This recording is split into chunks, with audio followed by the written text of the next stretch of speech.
What happens when the person closest to your cheating spouse becomes your greatest ally? Today's story will leave you speechless, because sometimes the most unexpected person holds the key to your freedom. Meet Dr. Ethan White, a brilliant young cardiac surgeon who thought he had the perfect marriage. But when his wife's best friend risked everything to reveal a devastating secret, his entire world shattered. The affair was just the beginning. What came next was a calculated revenge that would destroy his cheating wife's life piece by piece. From the sterile halls of Metropolitan General Hospital to a courtroom battle that shocked an entire city. This is the story of how one man's heartbreak became his greatest triumph.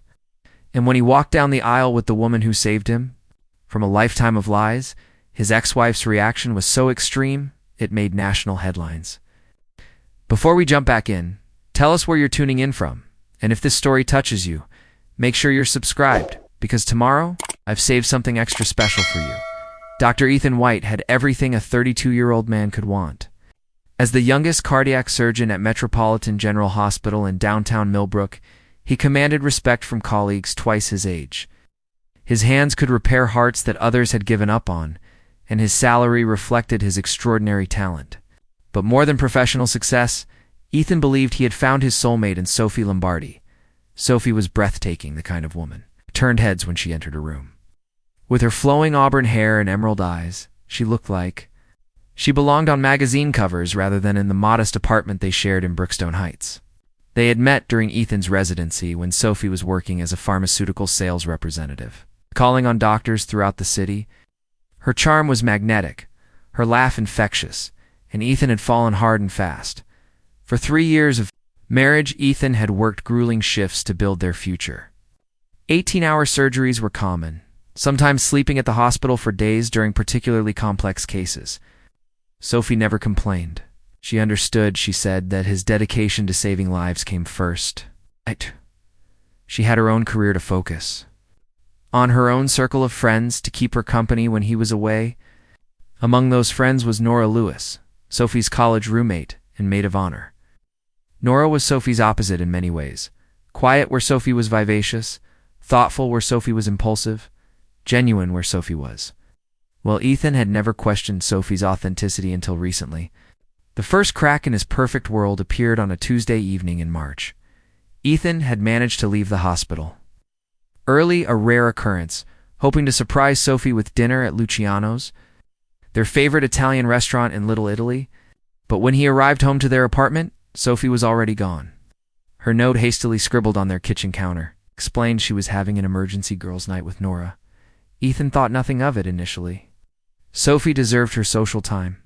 But as he sat alone with takeout Chinese food scrolling through social media, he noticed something odd.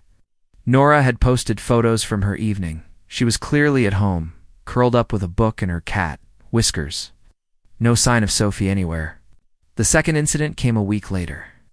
Sophie claimed she was attending a pharmaceutical conference in the neighboring city of Oak Ridge, a 2-day event that would keep her away overnight. But when Ethan called the hotel she had mentioned to send flowers to her room, the concierge informed him no conference was scheduled there that week. By the third inconsistency, Ethan's physician mind began connecting symptoms to a diagnosis he didn't want to accept. Sophie's phone calls that ended abruptly when he entered rooms. Her sudden interest in working late, despite her sales territory remaining unchanged. The new lingerie he glimpsed in her laundry, pieces he had never seen her wear. The breaking point came on a rainy Thursday night in April. Ethan had just finished a marathon surgery, 7-hour procedure to repair a complex aortic aneurysm. Exhausted but triumphant, having saved a father of 3, he drove home through the storm, eager to share his victory with his wife. The apartment was dark when he arrived. Sophie's car wasn't in their designated parking spot, assuming she was. Out with friends again, Ethan showered and collapsed into bed, still in his scrubs, too tired to change into pajamas. He woke to the sound of the front door closing softly. Through half-closed eyes, he watched a feminine silhouette move carefully through their bedroom, trying not to wake him. The familiar scent of Sophie's perfume filled the air, but something was different. Underneath it was another fragrance, cologne he didn't recognize, masculine and expensive. "Sophie," he whispered. The figure froze. "I'm sorry, honey. I didn't mean to wake you." Girls' night ran late. But as she moved toward their bathroom, Ethan noticed her hair was disheveled in a way that suggested more than just a late dinner with friends. Her lipstick was completely gone, her blouse slightly wrinkled. Most telling of all, she avoided eye contact entirely. The next morning, Sophie was gone before Ethan woke up, leaving only another hastily written note about an early client meeting. But she had forgotten something crucial. Her phone was still charging on her nightstand. The device buzzed constantly with notifications. Despite respecting privacy throughout their marriage, Ethan's suspicions finally overcame his restraint. The messages were from someone saved in her contacts simply as a contact that hadn't existed a month ago. "Last night was incredible. Can't wait to see you again tonight. Your husband works too much. His loss is my gain. It's that new restaurant. Downtown at 8? I've reserved our usual private booth." The final message, sent just 20 minutes earlier, made Ethan's blood run cold. 3 years I've waited for you to choose me over him. Tonight you said you're finally ready to leave the doctor. I love you, Sophie. Soon we won't have to hide anymore. Ethan stared at the screen, his hands trembling slightly. The same hands that could perform microsurgery with perfect precision were shaking as he read confirmation of his worst fears. But the worst part wasn't the betrayal itself. It was realizing how long this had been going on, how many lies he had accepted, how completely he had been played. As he sat on their bed, still in yesterday's scrubs, holding his cheating wife's phone, Ethan made a decision that would change everything. He wouldn't confront Sophie immediately. He wouldn't explode in righteous anger or make a scene. Instead, Dr. Ethan White, the man who approached every surgery with methodical precision, would gather evidence. He would document everything. When the time came, he would execute the perfect procedure to remove the cancer from his life. But first, he needed to know exactly how deep this betrayal went. And surprisingly, the person who would provide those answers would be the last person he expected, Sophie's own best friend. 3 days after discovering the messages, Ethan was maintaining his normal routine while quietly building his case. He had installed a discreet GPS tracker on Sophie's car and hired a private investigator recommended by the hospital's legal counsel. But the breakthrough came from an unexpected source. Nora Lewis appeared at Metropolitan General on Friday afternoon, asking specifically for Dr. White, the nursing staff, who knew Nora as Sophie's friend. Directed her to the cardiac wing, where Ethan was reviewing patient charts between surgeries.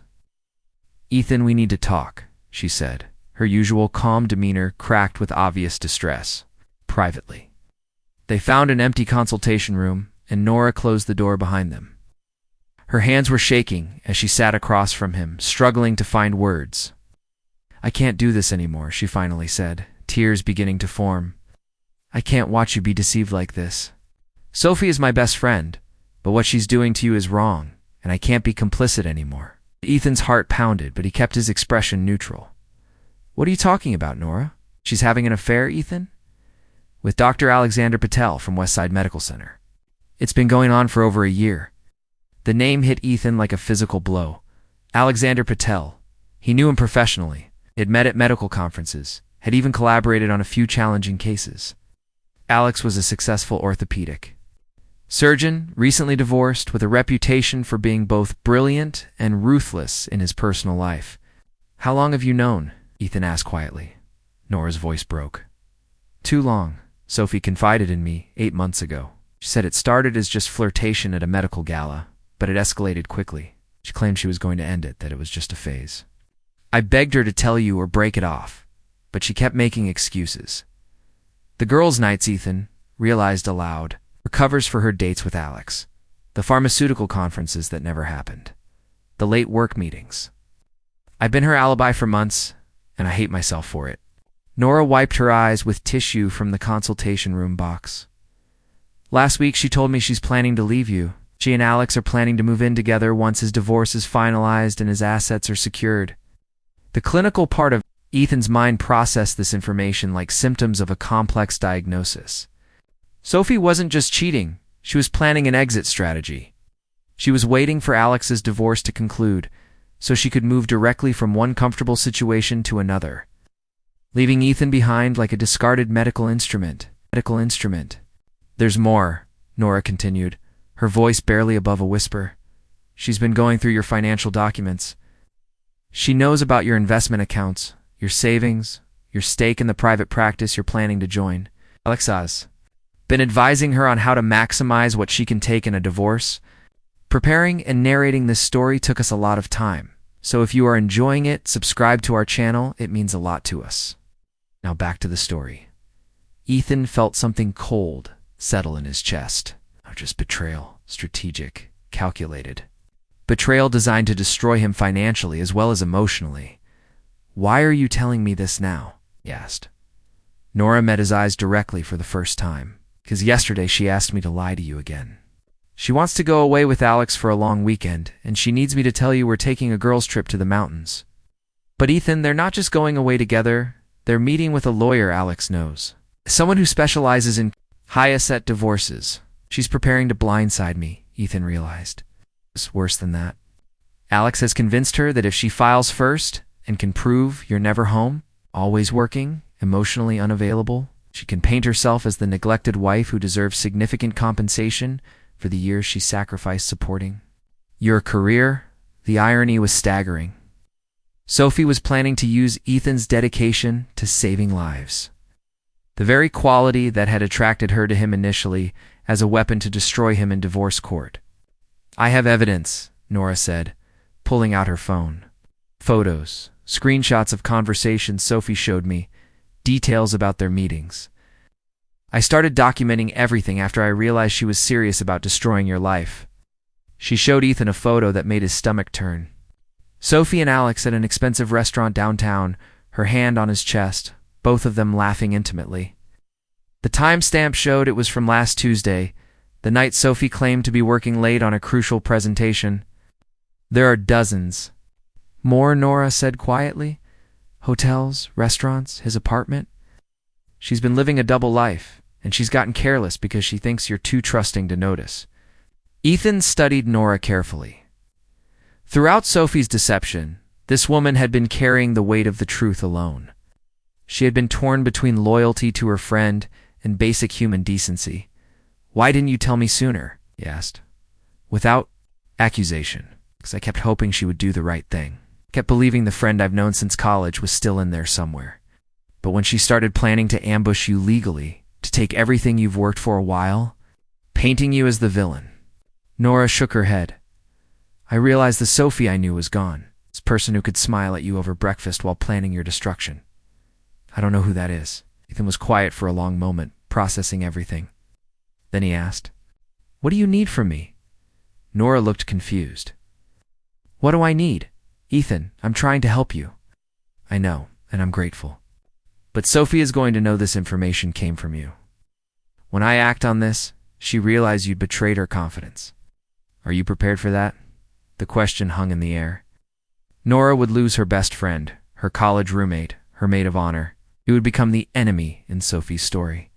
She stopped being my friend the moment she decided to destroy a good man for her own selfish purposes, Nora said firmly. You deserve better than lies and manipulation. You deserve someone who values your dedication instead of resenting it. Something in her tone made Ethan look at her more closely. In 3 years of marriage, he had seen Nora dozens of times at social gatherings, dinner parties, holiday celebrations, but he had never really seen her, not the way he was seeing her now. Her genuine concern, her moral courage, her willingness to sacrifice her oldest friendship for the sake of doing what was right.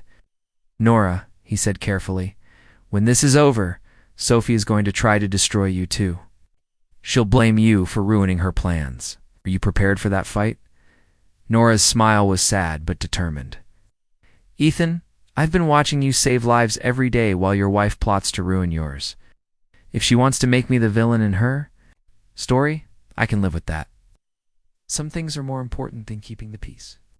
As Nora left the hospital that day, Ethan realized his world had shifted in a fundamental way.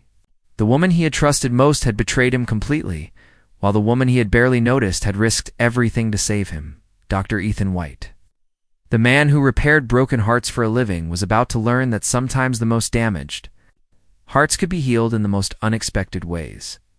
Armed with Nora's evidence and his own growing documentation, Ethan spent the next week planning his strategy with the same methodical precision he applied to complex surgeries. But unlike the operating room, where he sought to heal, this procedure was designed to expose and excise.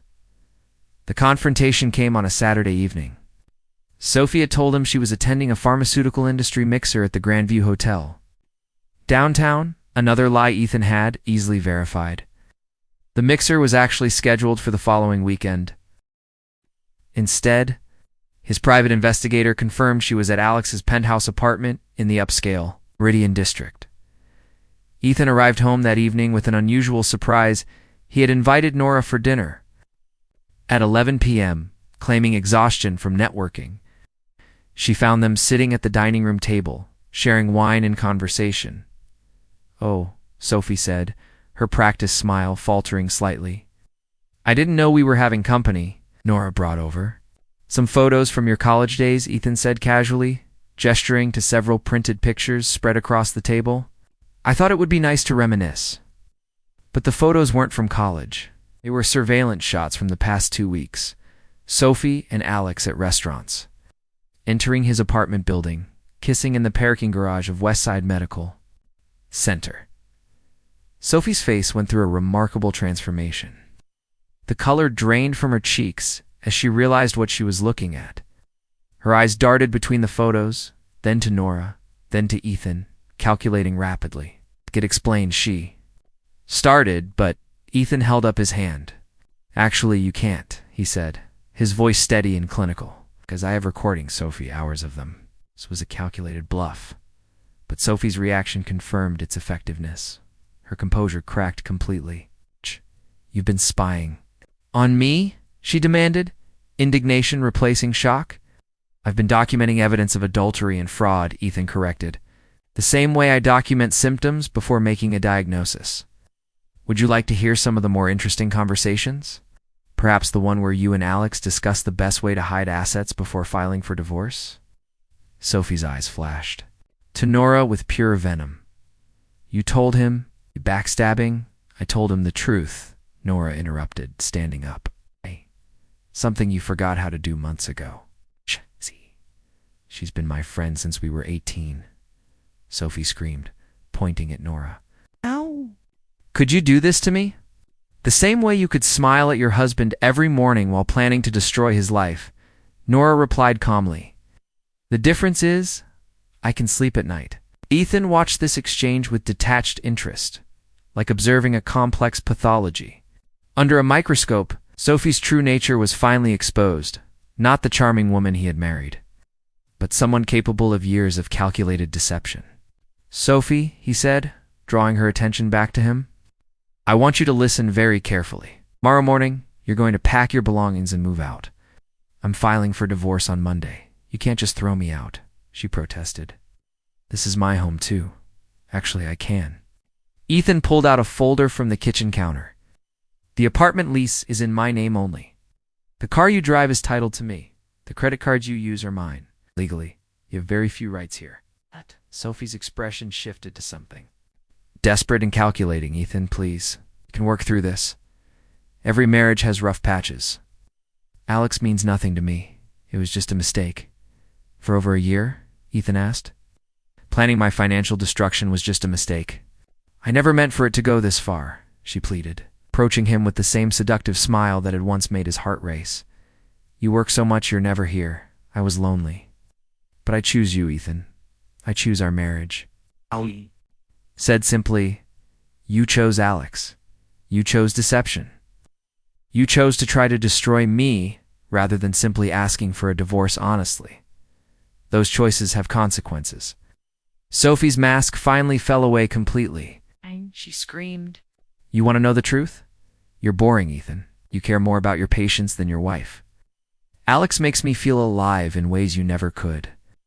He's successful. He's exciting. And he actually pays attention to me. And he's married," Nora interjected quietly. "His divorce will be final next month," Sophie snapped. "No, it won't," Ethan said, consulting his phone.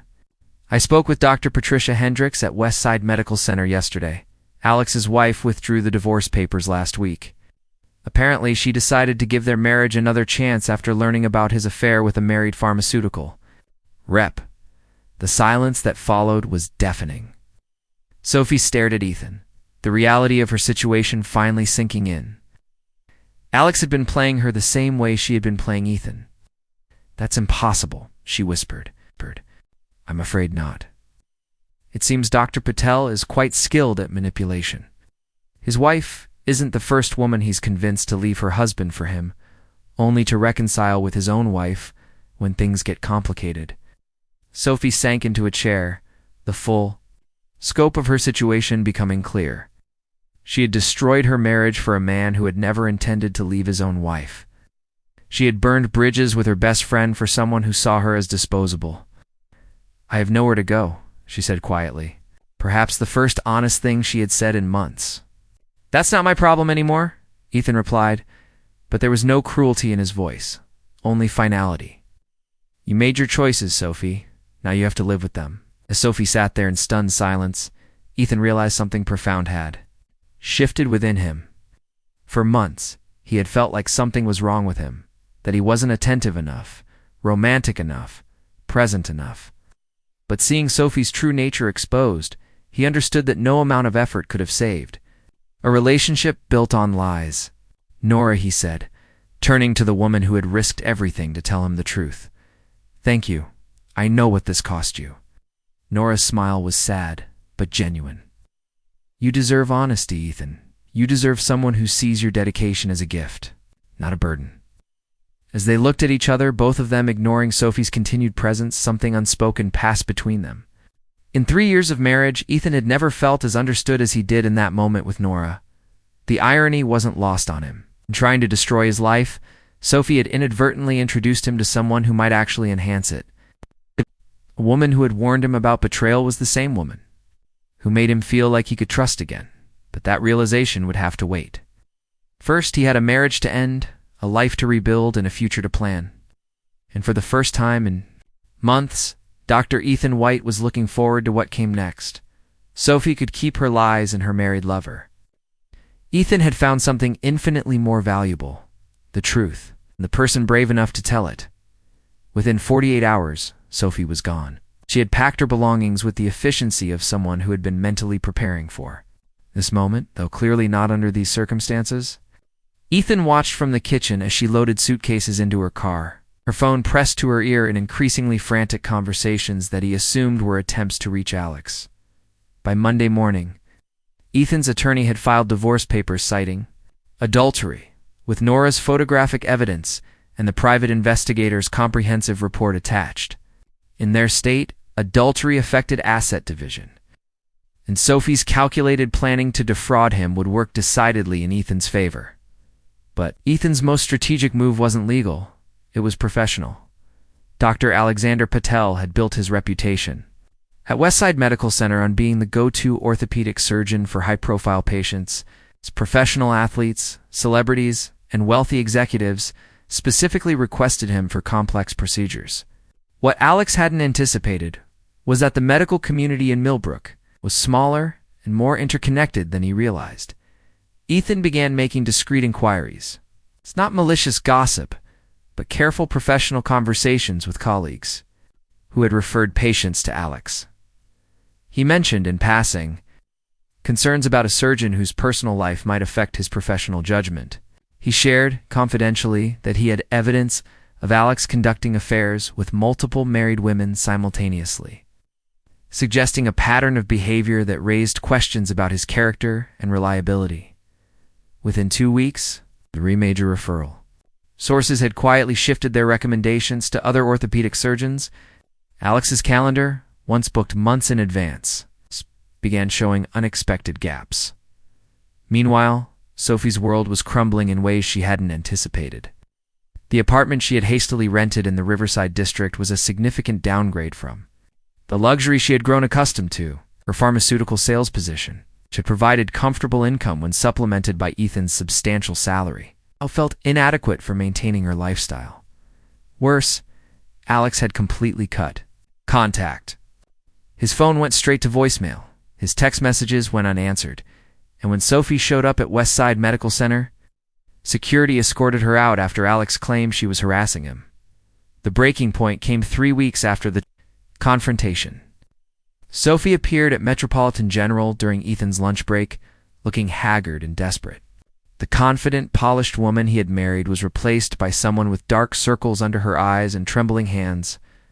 "Ethan, please," she said, cornering him in the hospital cafeteria. "We need to talk. We have nothing to discuss that our attorneys can't handle," he replied calmly, not looking up from his medical journal.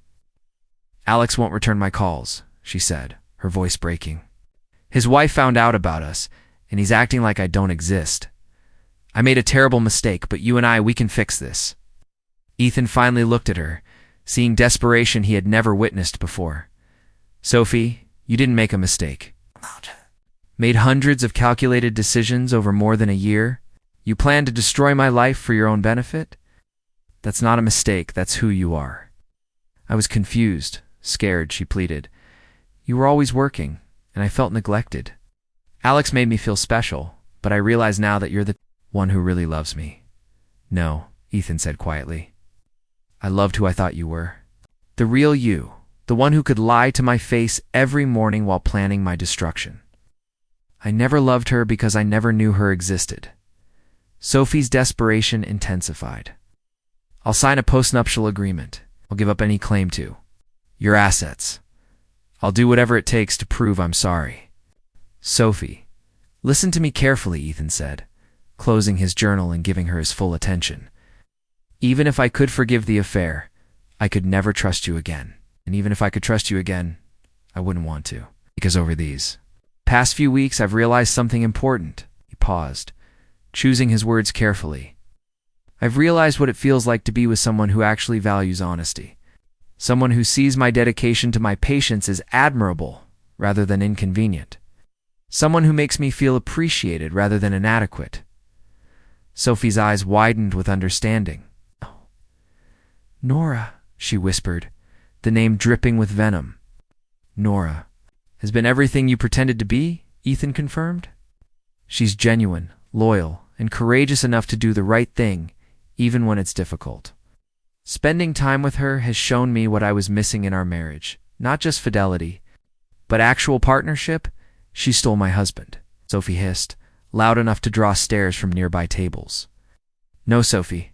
You threw away your husband for a married man who was using you. Nora simply helped me see the truth before you could destroy me completely. My best friend gets my life. You chose Alex over me," Ethan reminded her. "Nora didn't steal anything. You abandoned it. She's simply willing to value what you discarded." As Sophie stormed out of the cafeteria, causing a small scene that would fuel hospital gossip for weeks, Ethan felt a profound sense of closure. For months, he had questioned himself, wondering if he was somehow failing as a husband. Now he understood that no amount of effort could have saved a relationship where one person was fundamentally dishonest.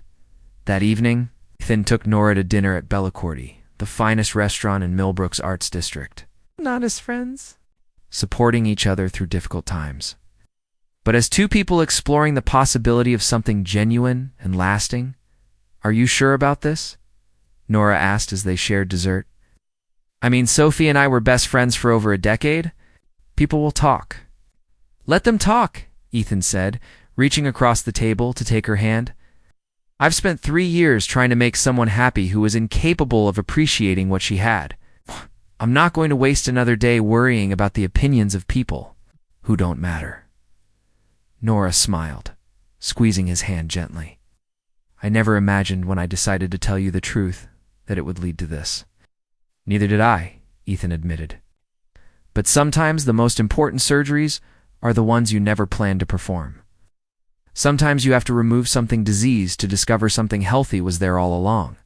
As they left the restaurant that night, walking hand in hand through the beautifully lit streets of the Arts District, neither of them noticed Sophie's car parked across the street, or the woman inside taking photos with shaking hands, her mind already formulating desperate plans to reclaim what she had lost. Dr. Ethan White was about to learn that a wounded narcissist was far more dangerous than a calculating cheater. And Sophie Lombardi was about to prove just how far she would go to destroy. The happiness she had thrown away, Sophie's unraveling, began with small acts of desperation that quickly escalated into something far more disturbing. The photos she had taken outside Bellicorti were just the beginning of what would become an obsessive campaign to reclaim her former life. Her first target was Nora's workplace. Sophie showed up at Hartwell Marketing Solutions, where Nora worked as a creative director, demanding to speak with her backstabbing ex-friend. The confrontation in the lobby was loud enough to draw the attention of Nora's colleagues and clients. "You've destroyed my marriage," Sophie screamed, pointing an accusatory finger at Nora. "You pretended to be my friend while seducing my husband behind my back." Nora, maintaining her composure despite the public humiliation, spoke quietly. "Sophie, you need to leave. This is my workplace." "Your workplace?" Sophie laughed bitterly. "You won't have a job when everyone knows what kind of person you really are. I have proof that you've been having an affair with Ethan for years. I have photos, messages, evidence of your betrayal." But Sophie's evidence consisted of recent photos of Ethan and Nora's legitimate relationship dinners and walks that occurred after Sophie had already moved out. Her claims fell apart under the slightest scrutiny. Security escorted her from the building. The incident, however, had consequences Sophie hadn't anticipated. Hartwell Marketing Solutions handled several pharmaceutical accounts, including the company Sophie worked for. Within days, her supervisor received calls questioning her professionalism and stability.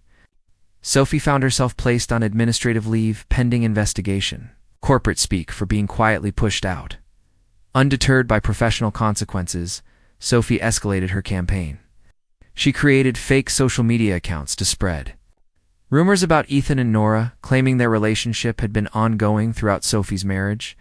She posted in local community groups, alleging that Dr. Ethan White was an adulterer who had abandoned his devoted wife for her manipulative best friend. But Sophie had underestimated both the medical community's loyalty to Ethan and the digital trail her harassment created. Ethan's colleagues at Metropolitan General rallied around him, sharing testimonials about his character and work ethic.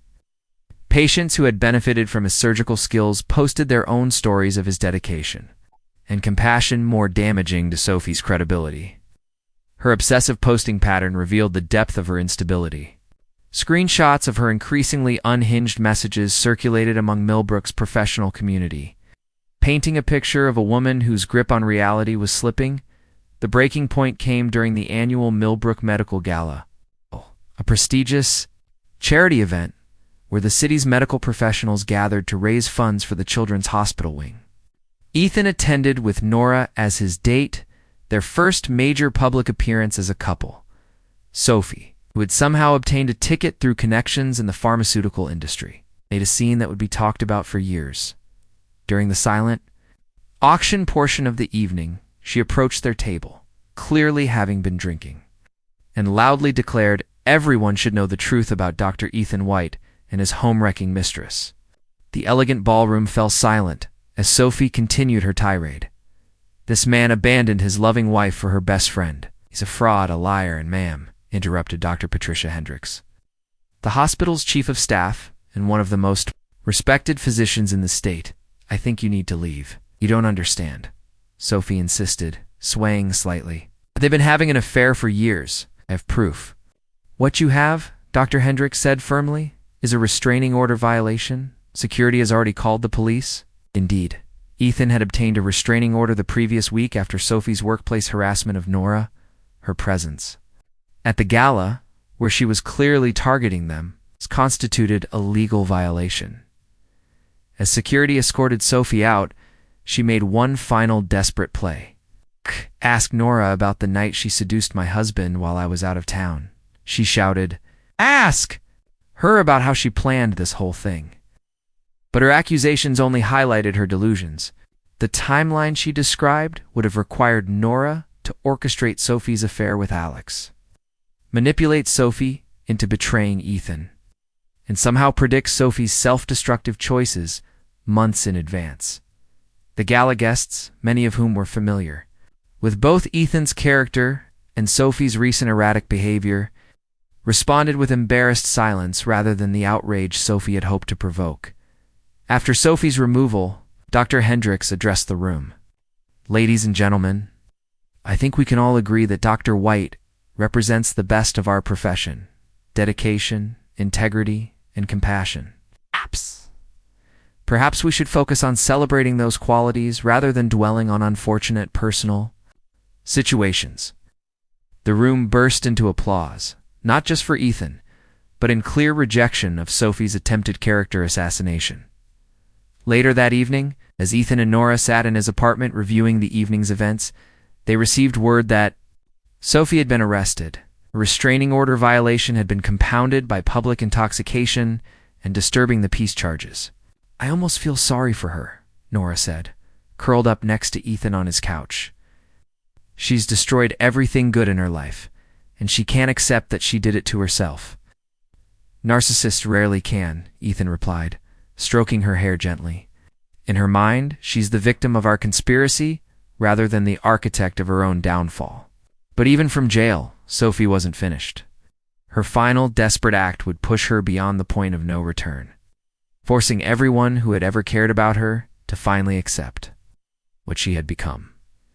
The woman who had once seemed to have everything was about to lose the last thing she had left: the possibility of redemption. Sophie's final desperate act came from her jail cell, where she spent 3 days before making bail. Using the phone privileges afforded to inmates, she began calling Metropolitan General Hospital at all hours, claiming to be reporting medical malpractice by Dr. Ethan White. Her increasingly incoherent accusations ranged from alleged surgical errors to claims that he was psychologically torturing patients. Through his relationship with Nora, the hospital administration, already familiar with Sophie's harassment campaign, documented each call as evidence of continued stalking behavior. But Sophie's mental state had deteriorated to the point where she believed her own fabricated stories.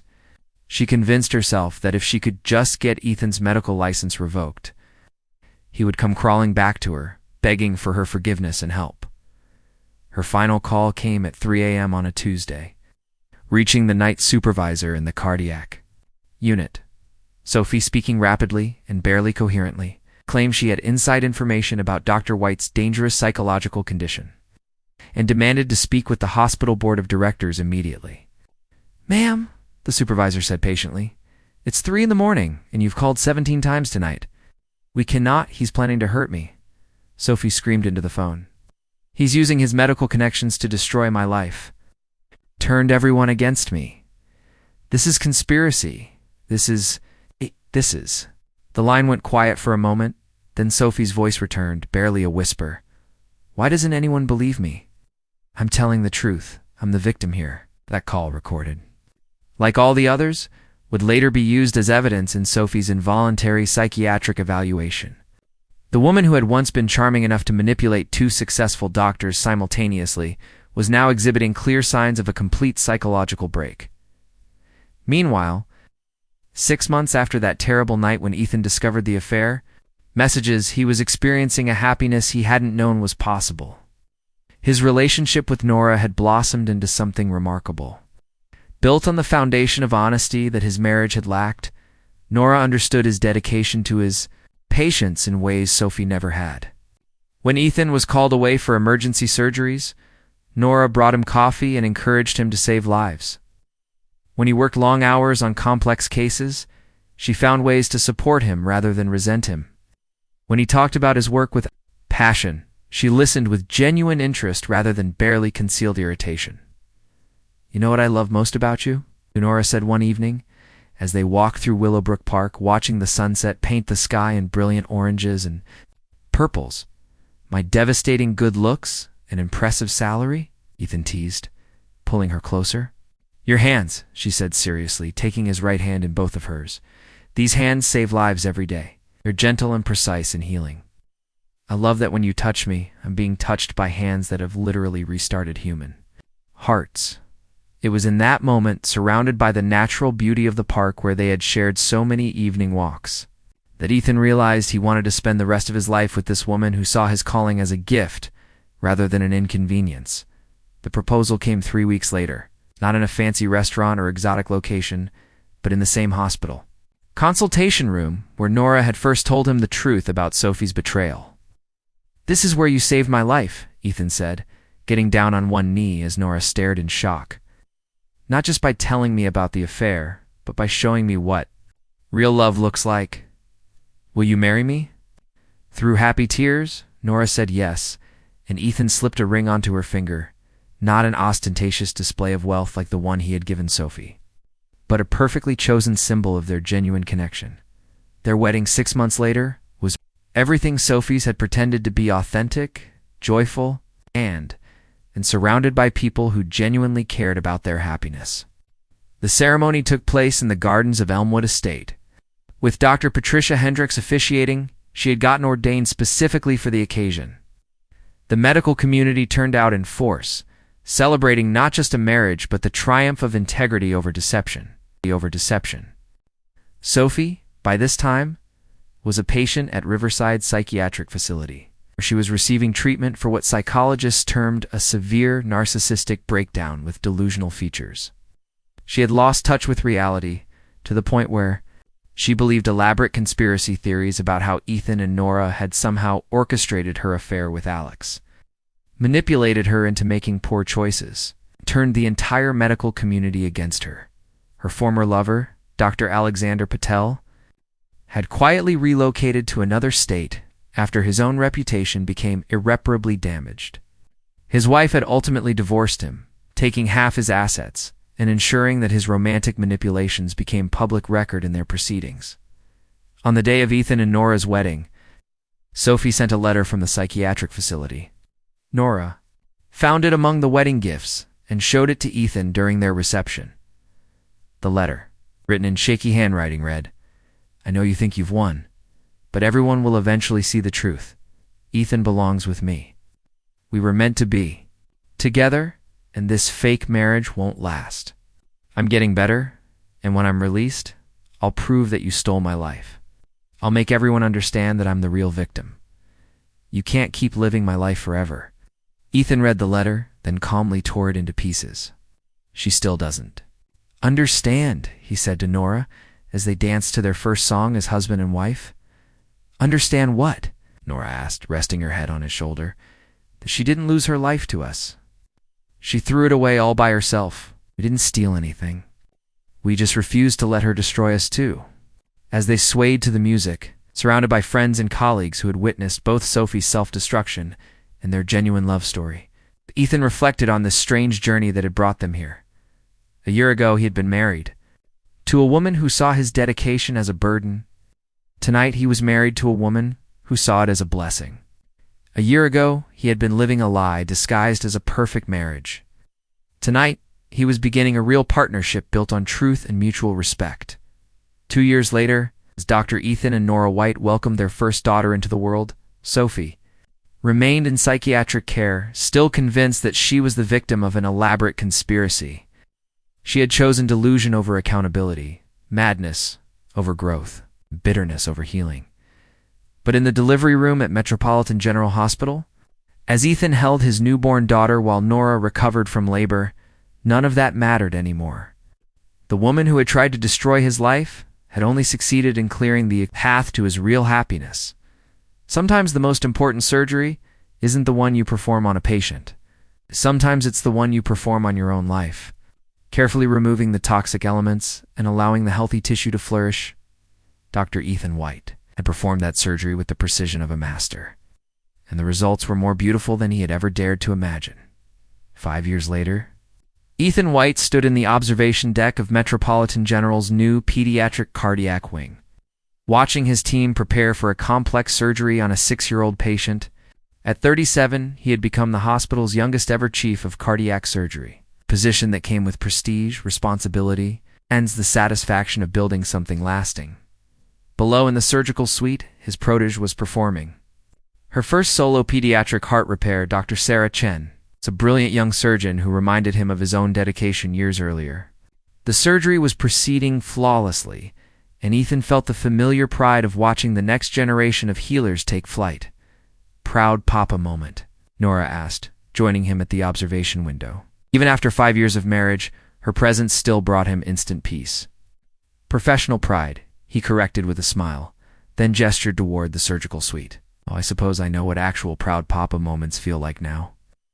They both glanced toward the corner of the observation deck, where their 3-year-old daughter Emma was quietly coloring in a medical textbook, much to the amusement of the nursing staff, while their 6-month-old son Daniel slept peacefully in his carrier. "Any word from the lawyers about the foundation paperwork?" "No," Nora asked. Ethan nodded. The Nora White Foundation for Medical Ethics, established with a significant portion of the settlement from Sophie's harassment lawsuit, had just received approval for its nonprofit status. The foundation would provide counseling and legal support for medical professionals dealing with personal crises that could affect their careers. "It's official," he said. "We can start helping other doctors navigate situations like what we went through. 5 years had transformed not just their lives, but their perspective on what they had endured. Sophie's betrayal, as devastating as it had been, had ultimately led them to each other and to a deeper understanding of what genuine partnership meant. Sophie herself remained in long-term psychiatric care, still convinced that she was the victim of an elaborate conspiracy. Her family had eventually accepted that the charming, manipulative woman they once knew was gone, replaced by someone who lived entirely in delusions of persecution and entitlement. Dr. Alexander Patel had quietly left medicine altogether after a string of malpractice suits revealed a pattern of professional negligence that accompanied his personal recklessness. He now worked in pharmaceutical sales in a different state, a fitting end for someone who had treated people as disposable. As Ethan watched his former protoge complete the surgery successfully, he reflected on the strange mathematics of betrayal and healing.